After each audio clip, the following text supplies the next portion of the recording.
Shalom Yasha'Allah.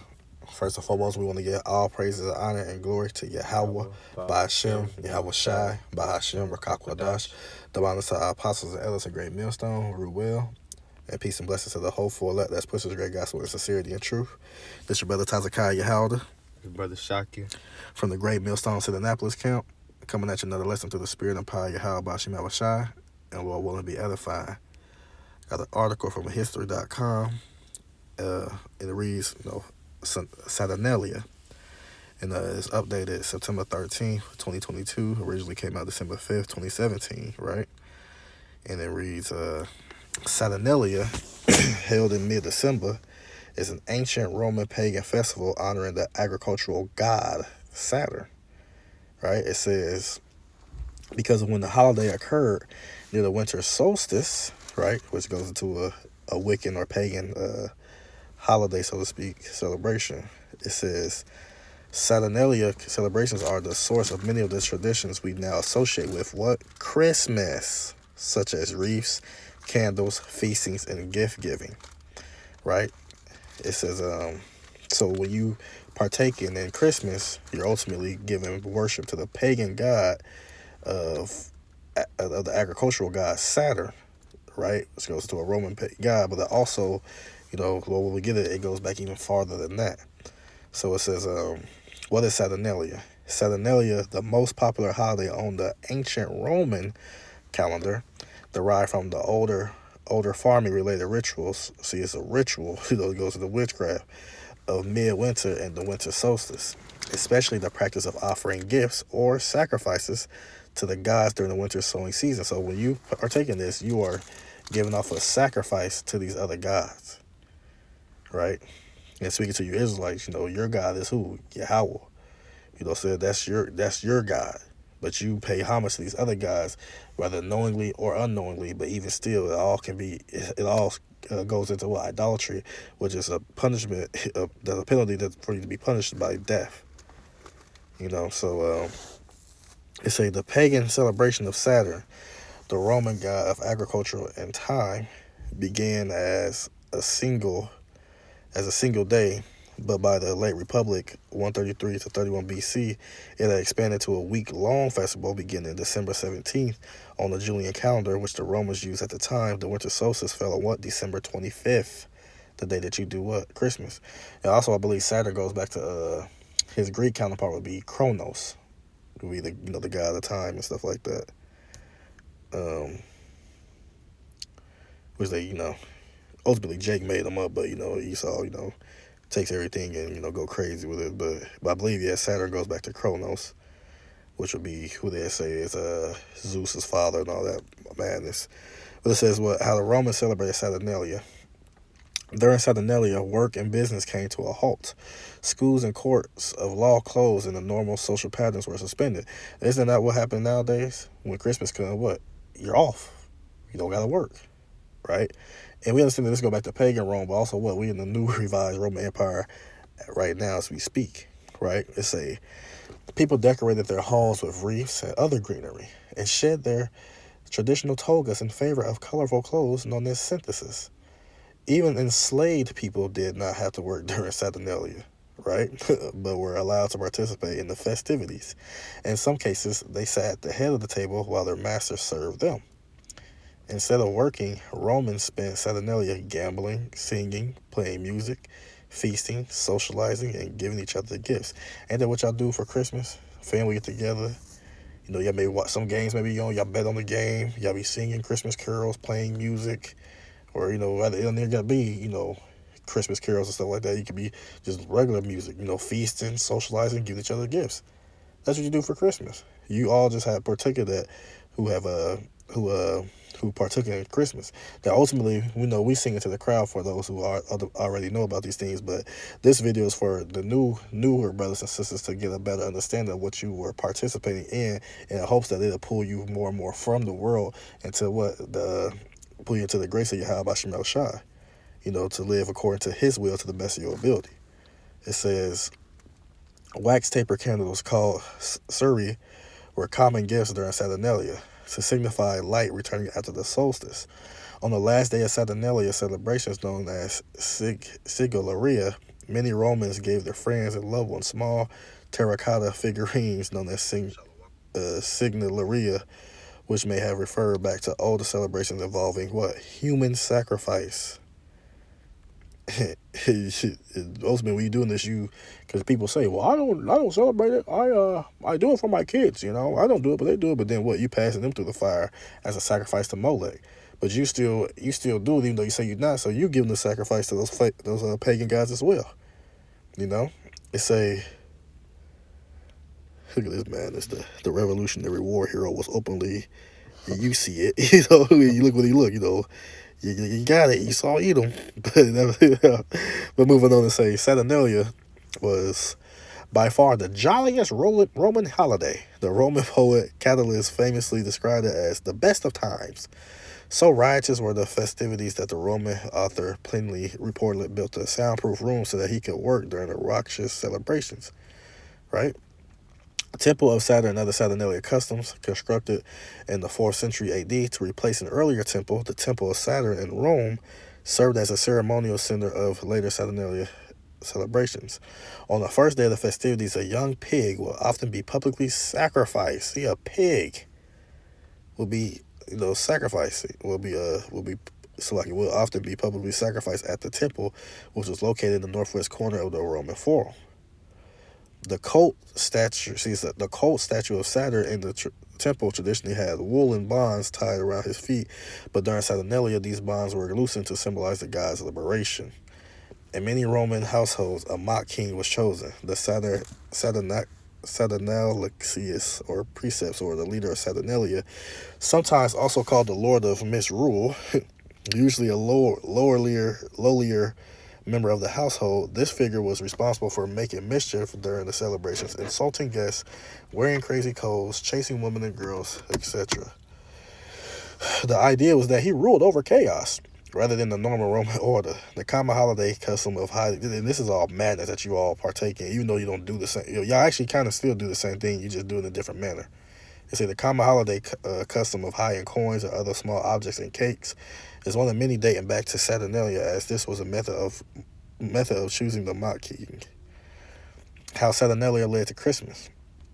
Thanks to the Roman Empire's conquest in Britain and the rest of Europe from the 2nd century BC to the 4th century AD, and their suppression of older seasonal rites practiced by the Celts or the Druids and other groups, today's Western culture is derived many of their traditional celebrations of midwinter from Saturnalia. The Christian holiday of Christmas especially owes many of its traditions to the ancient Roman festival, including the time of the year Christmas is celebrated. So no matter what you say, we're Christians, we believe in this and that. No, what you believe in is Saturnalia, you believe in false gods. The Bible does not give a date for Jesus' birth. But we know, when you read the Bible, we understand that Yahushua was born in the springtime, during the time of the Passover, if you read it. But you fools will say, oh, no, he was born December 25th. Why would somebody have their child outside the middle of winter? That's madness. They say, in fact, some theologians have concluded he was probably born in spring. That's right. He was born during the time of the Passover. Like late March, early April.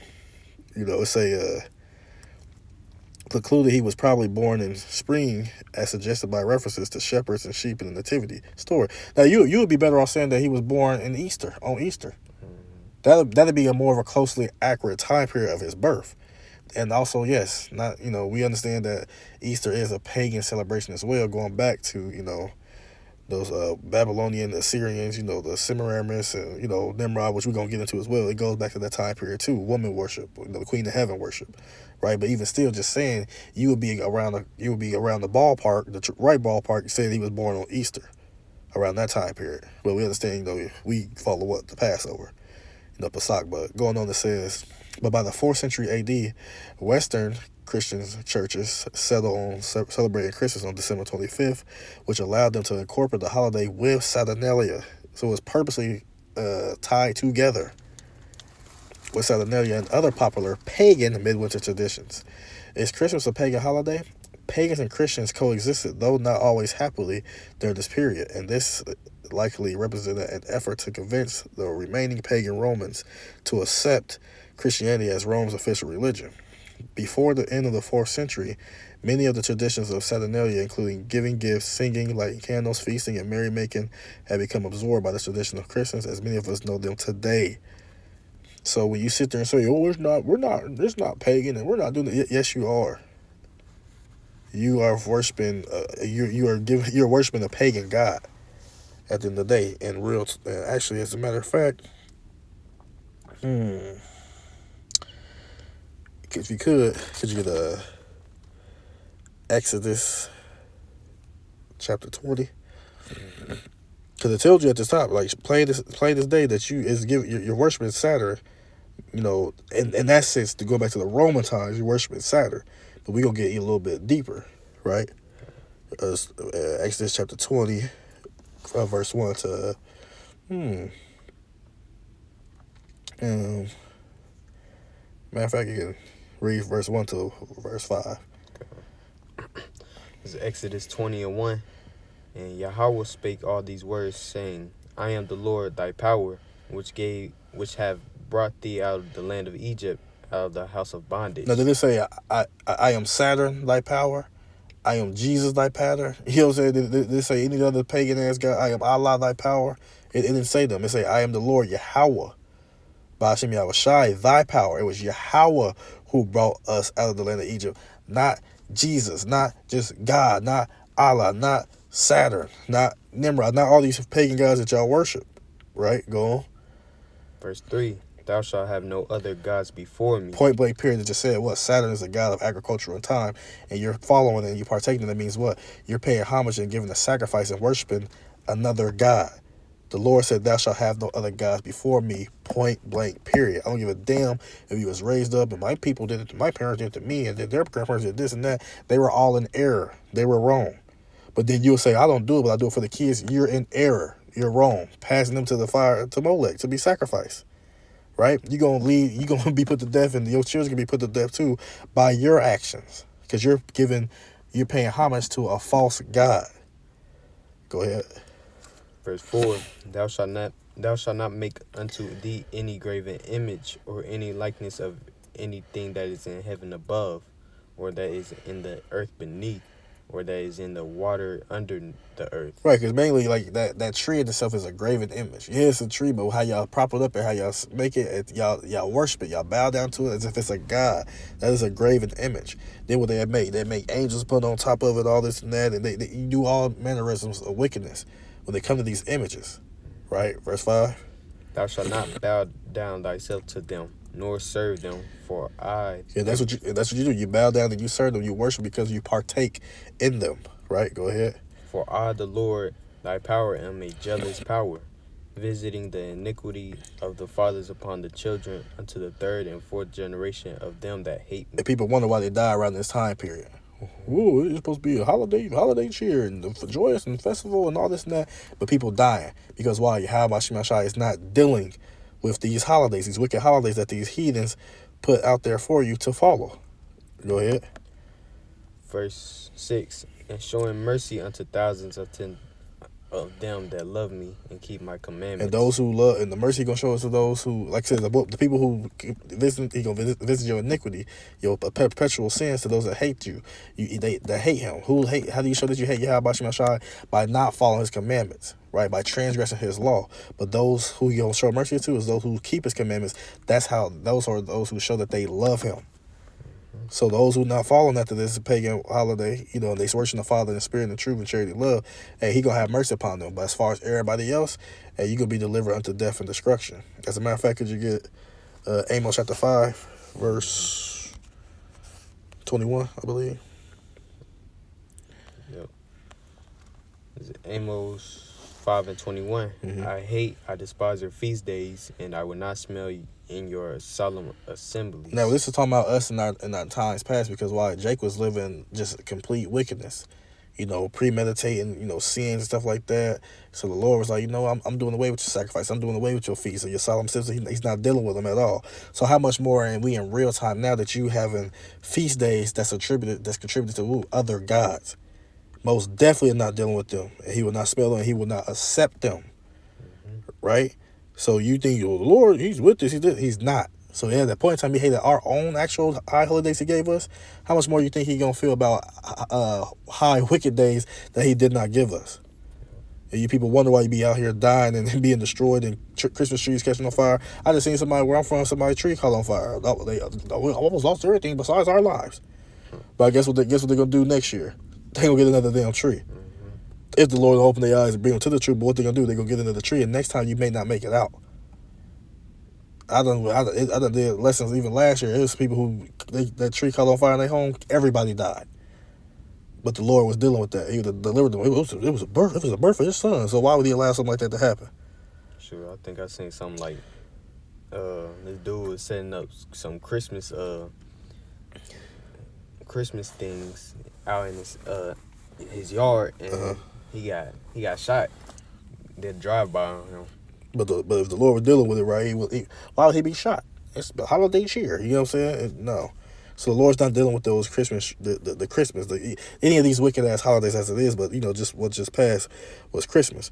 Now I got something too, another article real quick on the Yule tree's origins. And as you can see right here, does this not look like a Christmas tree? Definitely look like one to me. Y'all know, I don't know what anybody else will say, but this is what the original Christmas tree that they used to cut down and drag into home. Yeah, we know you can go to Lowe's and Walmart and buy you a fake one, plastic one, but at the same time, you still have a replica of what the original thing was. So that means what you're still partaking in it, right? This says article from Oklahoma magazine, which this came out November 16, 2017. It reads, on the Yule tree's origins, European pagans decorated evergreen trees, symbols of spring and life in their homes long before Christianity. It says an evergreen, its color symbolizing hope, is cut and brought inside a home warmed by a fire. Get that Jeremiah? You got a definition? Oh no, I was just looking up. I mean, I can bring it out. Yeah, you can bring that real quick. Wait a second, I'm still talking about. This is pagan. A person holding religious beliefs other than those of the main world religions. The synonyms or the words for heathen. Right, heathens. Right, because we'd be considered pagans because why? We not hold traditions that the rest of the world follow. So they call us pagans, but in reality, they the pagans because they hold traditions that's what? Against, in that verse, the will and the ways of Yahweh Shemel Shai. At the end of the day, it don't matter what you heathens do. It matters what the Israelites do. The heathens, y'all gonna be paying for your visit for your iniquities, but our people was given the law, such commandments of Yahweh Shemel Shai. So you're gonna be dealt with first. But we would be considered pagans because we're trying to follow the correct order, whereas the rest of the world actually are pagans because they follow orders that's against the Yahweh Shemel Shai. Right? So you got on that? Another word is atheist. Yeah, you really don't believe in Yahweh Shemel Shai. Right? They really don't. They say we don't, but we uphold his standard to the best of our ability. These people, the world is bugged out. But I want you to grab Jeremiah 10 real quick. I'm going to read this and say, an evergreen is color symbolizing hope. It's cut and brought inside a home warmed by a fire, joyous. People deck the tree with bright, shiny, sparkling ornaments, a brilliant contrast to the cold, possibly snowy conditions outside in the dead winter. Go ahead and get that, bro. The Jeremiah 10:1. Hear ye the word which the Lord speaketh unto you, O house of Israel. So the house of Israel, this is what the Lord is speaking unto you. I don't give a damn if your friend, Billy is an Edomite or the be, or your fucking Abdul, Ishmaelite, whatever. It's my friend, my buddy. To hell with them. He talking to the house of Israel, right? The 12 tribes, the 12 tribes of Israel, so-called Negroes, Latinos, and Native Americans, and speckled bird. Verse 2. I'll bring out something real quick. This is Isaiah 40:17. All nations before him are as nothing, and they are counted to him less than nothing in vanity. All right, so these nations, besides Israel, all these other nations, they don't mean nothing to him. All right, they don't mean nothing to Yahweh Bashem Yahushai. All right, so he doesn't care how they operate in this world. All right, that's right. All right. Yeah, verse 2 of Jeremiah. Jeremiah 10:2. Thus saith the Lord, learn not the Learn not the way of the heathen, Right? So learn not their ways. Learn not their traditions. Learn not their morals. Go ahead. and be not dismayed at the signs of heaven, for the heathen are dismayed at them. Because they are, see, because we understand what the heavens and the signs and the stars and even the chairs, we understand what they're supposed to be for. But these heathens do what? We got the horoscope and they believe the trajectory, they believe in Saturn, they believe in Jupiter, they name gods after them, right? They be dismayed and say, oh, what is this? What's going on? What's happening? Right? They are dismayed at them, right? But we're not supposed to be. We understand through the spirit of Yahweh Shai what's going on within the heavens. We understand that it's the works of Yahweh Shai, but what they do, hey, they want to worship them. They want to believe in them and this and that. And that go back to our people too. They started that too, but the rest of the heathens, man, hey, they be dismayed at those things. Oh, the trajectory of Mars is going to be with Jupiter or Venus, and they're going to be aligned, and everybody who was a Cancer to a Taurus, and you're going to be like bullshit. None of that shit matters. Like all that shit is just madness, right? What you being? I'm a Cancer. I'm a Scorpio. What the hell that's going to do when the missiles come? Can you jump up to that's the constellation and be saved? No. Go ahead, bro. For the customs of the people are vain. Right? They're vain. They're without value. They're useless, empty. Why? Well, what they do? For one cutteth a tree out of the forest, the work of the hands of the workman with the axe. Right. They deck it with silver and with gold. They fasten it with nails and with hammers, that it move not. Now let me read that again. What did it say? It said, an evergreen. Its color symbolizing hope. It is cut and brought inside the homes, right? It's cut by a workman with the axe and brought into a home, dragged into the home. It's a home warmed by a fire. Because normally what you see, they put the tree by the fireplace, right? It's joyous people deck the tree with brilliant, shiny ornaments, right? Sparkly ornaments. What they say? They deck it with silver and gold. Yep. Is this not talking about the Christmas tree? Okay. Like, come on now. Go ahead, bro. Verse 5. They are upright as the palm trees, but speak not. Speak to your tree. Say, hey, tree, make a wish or say something to it. Hey, how you feeling? How you doing? Are you okay? Do you need to be fed? What the tree gonna say to you? Nothing. Go ahead. They must needs be born, because they cannot go. Now, real quick, let's see what this term born means in the blue letter.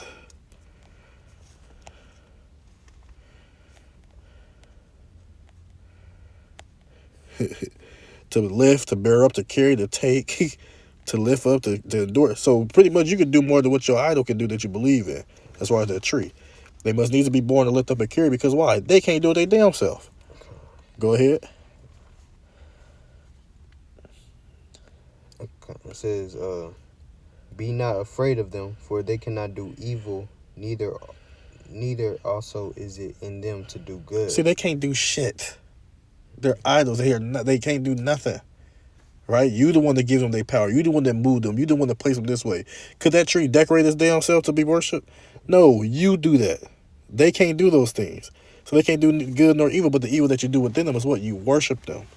Shit, you cut the damn tree and taking out out of its place, its natural habitat. Shit, that's what give off oxygen. You doing a disservice than more of a disservice than it's doing as taking it in your home. But then what? You taking it in your home and you worship it as a god. It goes on to say, but this isn't a Yuletide, and that's not a Christmas tree. It's a winter solstice, and pagans of Europe, long before Christianity has reached them, literally and figuratively, bring a bit of spring and life, large and green, into their dwellings during the longest, darkest night of the year. But it is the Yule tree. This sometimes they just try to have people to counteract and to discredit, because we gonna get into what it goes to as far as like we just read what Saturnalia is and what they do. What they do as far as what they worship, but this is part of the idols. This is that Yule tree, because what they say, well, you use a Yule log to put into the fireplace, right? So it says, ancient Druids throughout British Isles and Northern Europe adorned their houses and temples with pine, spruce, and fir to invoke everlasting life. Scandinavians believe Balder, their sun god, favored evergreens as special plants. That was Jake too. The Scandinavians, those Vikings, that was Jake. Worshiping other gods. Balder goes back to the Norse. That was the son of Odin, brother of Thor, and all that. It's early Romans marked the solstice with a feast called what? Saturnalia, in honor of Saturn, the god of agriculture. according to history.com, what we just read. The Romans knew that the solstice meant that soon farms and orchards would be green and fruitful. To mark the occasion, they decorated their homes and temples with what? Evergreen boughs. When Roman Emperor Constantine decriminalized Christianity in 313, the religion began to spread throughout Europe. That was a Jake. Constantine the Great, that was a Jake. Or it could have been, that could have been his father. But either way, they was Jakes, who pretty much was like, yeah, this is cool or whatever. So it says, these early Christians adopted and incorporated many pagan rituals. Fertility rites of the spring were converted into what? Easter bunnies and eggs, and the Christmas tree evolved from those winter solstice celebrations. So yes, it was all tied together into one. How they try to say it wasn't. That like I said, they go before, and we can read. I mean, if you want me to read the rest, we can. But ultimately, what we're showing you, this is all part of idolatry. Mm-hmm. You know what I'm saying? It's all idols. Like you say right here, the Christmas tree, Oliver Cromwell called the Christmas tree and other Yuletide celebrations heathen traditions. Yeah, it was heathen. Like, he's a heathen too, but it's all heathen traditions. I got some. And so that's all. We just want to show you this. You look at the Yule tree. This is what it is, and then we gonna go here right here. You said you got something. Mm-hmm. Okay, so go ahead and get it. It's Habakkuk 2:18. What profited the graven image that the maker thereof hath graven it? All right. What does it profit you to bring that tree into your house? All right, because it's a graven image. All right, it can't do nothing for you. It can't give you good, or it can't give you evil. All right. The molten image and a teacher of lies that the maker of his work trusted therein to make dumb idols. All right, so yeah, you people out here, y'all, how I say, y'all are delusional. All right, Yeah. y'all think that this that molten image, y'all think it could shoot, give you good. No, good look, Really, it's like what you said. They believe like these things are actual gods. That they actual idols. They actually pay homage and worship them and think that this will bring good charity to my family if I do this. But they say to make dumb idols. Dumb don't really mean like stupid. Dumb, it can't talk. So that's why I said, be born. Hey, they cannot speak. Nor do or must be born because they cannot go. They not real. Like I said, to make dumb idols. Idols is a graven image, a statue. It could be a tree. It could be made out of stone, brass, gold, wood, but it's not an actual god. It's just really like a human-sized figurine, if anything. Like, it can't do shit. Mm-hmm. Right? You got more? Nah. You good? Mm-hmm. Well, I say, I'll read 19. It say, woe to him that saith to the wood, awake, to the dumb stone, arise, and shall teach. Behold, it is laid over with gold and silver, and there is no breath at all in the midst of it. But the Lord Yahweh shall in his holy temple, let all the earth keep silence before him. And at the end of the day, like I said, that was what y'all do with these idols. Right? The wood can go to your Christian cross, the Christianity. The dumb stone go to what? The Kabbalah stone that the Muslims worship. But even this sense right here, this is a piece of wood as well, a tree. It's wood with leaves on it. That shit, it can't teach. It can't wake up. It can't do this and that. If it fall over, it needs your help. Mm-hmm. You can't lift itself up. So like I said, what profit the graven image? It profits you not. What it's going to do is lead for you to be put to death. As the scriptures say, for the wages of sin is death. And for all that, like I said, thou shalt have no other gods before me. All these things are idolatry. All these things are pagan gods that you worship. And so I got this last little bit right here. It say the Nimrod tree.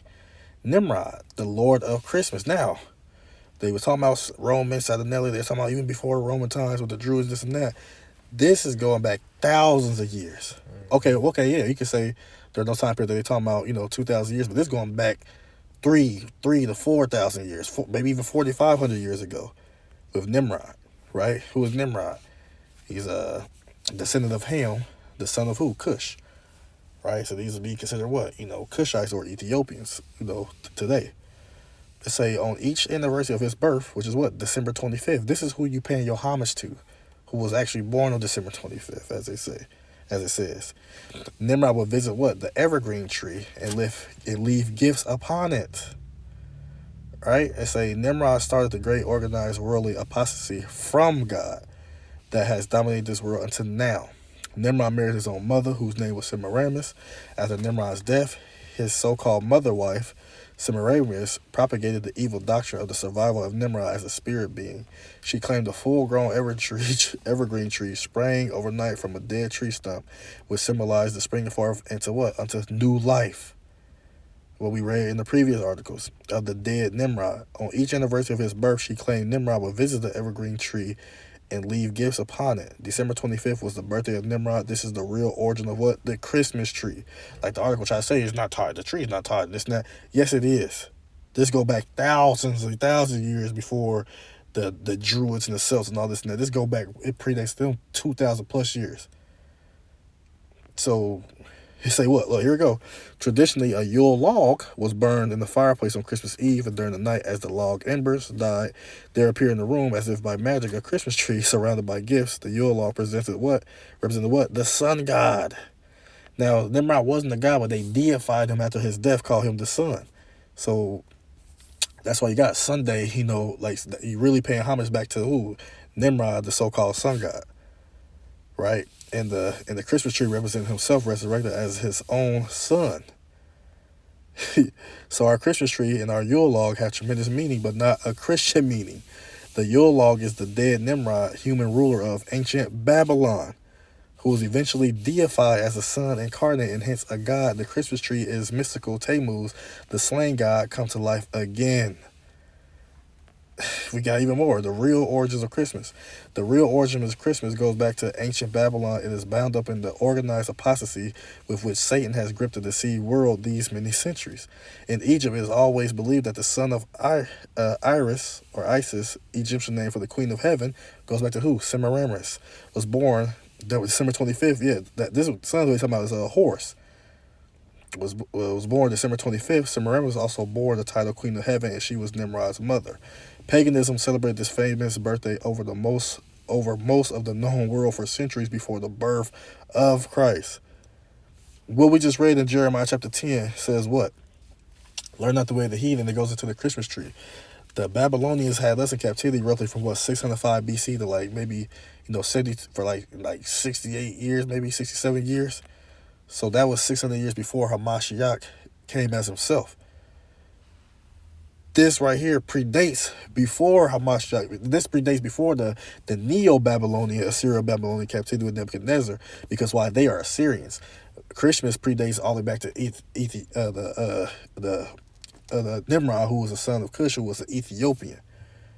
That predates that Christmas that was written of in Jeremiah 2. But why? Because those same people paid that same homage to Semiramis and Nimrod, because they had Assyria. Like I said, when you go back to his when the things was built up, like the town of Ashur, Calneh, and all this and that, Babel, whatever, he was deified, and the Assyrian people had looked up to him like the most.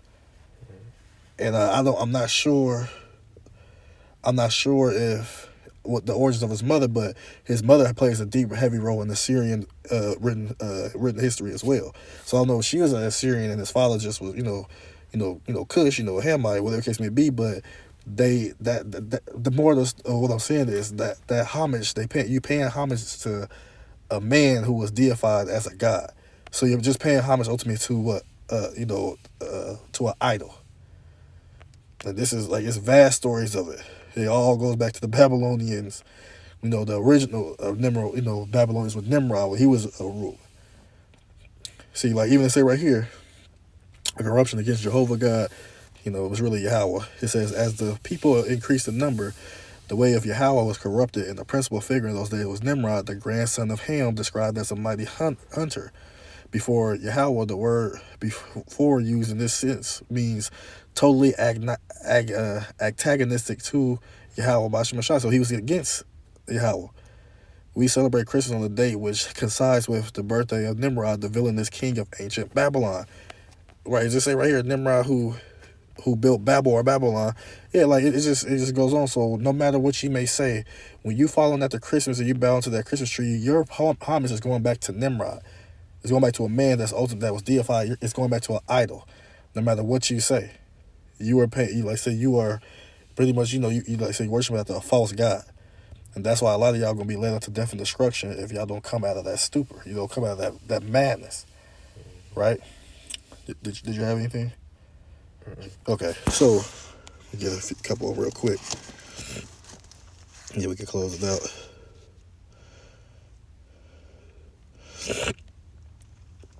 This is Psalm chapter 96, verse 4. For the Lord Yahweh Shai is great and greatly to be praised. He is to be feared above all gods. Now, those gods is what? Lowercase. Now, you may say, well, there's gods. Yeah, the figure of imagination that there are other gods that was made by the imaginations of men, because there has to be some type of balance, the true way and the false ways. And that one true way is who? Yahweh Shai. Right, so he is to be feared above all gods. Meaning, what you Israelites should put those other gods to rest and don't even follow them after no more, and follow your power. For all the gods of the nations are idols, but the Lord Yahweh Shai made the heavens. Why would you follow after gods that don't exist versus the ones who made everything, who chose you to be His people? Again, speaking to your Israelites, to hell with these heathens. Right, you're supposed to follow your God and His ways. Right, it's a let's see. I got something real quick. Okay. Unless you want to get yours first. Go ahead. Leviticus 18:1. And the Lord spake unto Moses, saying, Speak unto the children of Israel, and say unto them, I am the Lord your power. After the doings of the land of Egypt wherein ye dwelt, shall ye not do, and after the doings of the land of Canaan, whither I bring you, shall ye not do, neither shall ye walk in their ordinances. All right, so we're not supposed to be walking in the ordinances or the ways of these. Right now we're in spiritual Egypt, all right, and they take on the ways of how to say of ancient Egypt, all right. Mm-hmm. So we're not supposed to be following after these ways, celebrating Christmas, all right, because that's evil to the Lord, all right. And the Lord, hey, he's gonna visit you, with all types of disaster, to the sword, all right, famine, to wild beasts, all right. So you gotta, you can't be, walking in the ways of Egypt, all right. Right. That's it on that. Well, shoot, you can read verse Oh, yeah, 4 or verse 4. 5. Ye shall do my judgments. Ye shall do my judgments and keep my ordinances Yep. to walk therein. I am the Lord your power. All right. So we supposed to be walking after the law, statutes, commandments. All right. And the law, statutes. We supposed to be walking after the law, statutes, commandments. All right. Of course we can't do them. 100% here. All right. But we supposed to be trying. All right. The things that we can do. All right. Ye shall therefore keep my statutes and my judgments, which if a man do, he shall live in them. I am the Lord. All right. So yeah, you keeping these laws, statutes, commandments. Hey, you adding life to yourself. All right. That's it on that. Mm-hmm. And like I said, it say ye shall do. So it's a commandment. It's not a suggestion or maybe if you want to. No, it's a commandment. So those who don't do that, man, you're going to be delivered unto death and destruction. And I had one real quick. Okay. This is Jeremiah chapter 25, verse 4. And the Lord Yahweh Shai sent unto you all his servants, the prophets, rising early and sending them, right? And that's what the Lord is doing right now in real time. Starting with our apostles, the elders, and the rest of like-minded men on down. And through the spirit and power of Yahweh Shai, man, we believe we the prophets that Yahweh Shai have risen up in these last days. So it says, rising early and sending them, but ye have not hearkened nor inclined your ear to hear. See, you think the Lord gonna just crack the clouds and you will see his face and, hey, my son, my daughter, you do this and do that. No, he's a king, so he's gonna send his ambassadors, that's his prophets, to what? To his watchmen, to warn you, to teach you the right way, to teach you the correct way. But it say but ye have hearkened nor inclined your ear to hear. And who's that? That's the 2/3 who not trying to take heed to what the spirit of Yahweh Shai is speaking through his men to them. It says, they said, turn ye again now, every one from his evil way. And that's what we're doing. Telling you, turn from your evil ways. Forsake that wickedness, right? Come back to your power, Yahweh Shem Shai, right? It's saying from the evil of your doings and dwell in the land that the Lord Yahweh Shem Shai given unto you and to your fathers forever, which we understand at the end all be all. We'll be going, we'll be placed back into our land by Yahweh Shem Shai, not a Balfour declaration, not by men. But hey, it say what? That we are to follow the commandments to the best of our ability, no matter wherever we dwell. So even over here right now in New Babylon, in this spiritual Babylon, mystery Babylon, so to speak, we are to keep his standard to the best of our ability. Verse 6 say, and go not after other gods to serve them. And when you fall on this Christmas, you're going after other gods to serve them. We proved those through those various articles. And to worship them and provoke me not to anger with the works of your hands. And I will do you no hurt. Yea, ye have not hearkened unto me, saith Yahweh Shem Shai, that ye might provoke me to anger with the works of your hands to your own hurt. So when death and destruction and calamities come upon you, man, they came from your own hands because of what you did. And real quick, I'm going to jump to Psalm chapter 9, verse 16, because this was going to happen if you continue in that wickedness. It says what? The Lord, Yahweh Shem Shai, is known by the judgment which he executed. Yeah, when people get put to death or when they bring forth life, that's all through who? The spirit of Yahweh Shem Shai. He did it, right? It said the wicked, right, is snared in the works of his own hand, because what you're doing is committing abomination against Yahweh Shem Shai by worshiping at the idols. You're going to be snared. It's going to be a trap unto you. It say the wicked is snared in the works of his own hand. Higiyah Selah. So when death and destruction come unto you, it's because of what you did. As a matter of fact, one more. Psalm chapter 28, verse 4. It says, verse 24, get to the point. It say, give them according to their deeds and according to the wickedness of their endeavors. Give them after the works of their hands, render to them their desert, right? Because this is like I said, you're going to be given according to what you do. If you sow in wickedness in the world, you're going to receive, you're going to reap. If you sow wickedness, you're going to reap wickedness. If you sow righteousness, you're going to reap righteousness. So when you commit iniquities and sins against Yahweh Shem Shai, you're going to receive death. But if you do that, what he command you to do, you're going to receive mercy, you're going to receive shelter, you're going to receive a refuge, right? You can receive protection from Yahweh Shem Shai, right? So at the end of the day, man, the Lord going to destroy you. He going to give it to you as far as what your work's done, right? It's two rewards, right? You get life or death, or you get a corruptible crown or an incorruptible crown. The hopeful elect, we striving to receive incorruptible crown. But as far as the rest of the world, starting with our people who going after the ways of these other gods, man, you shall be put to death.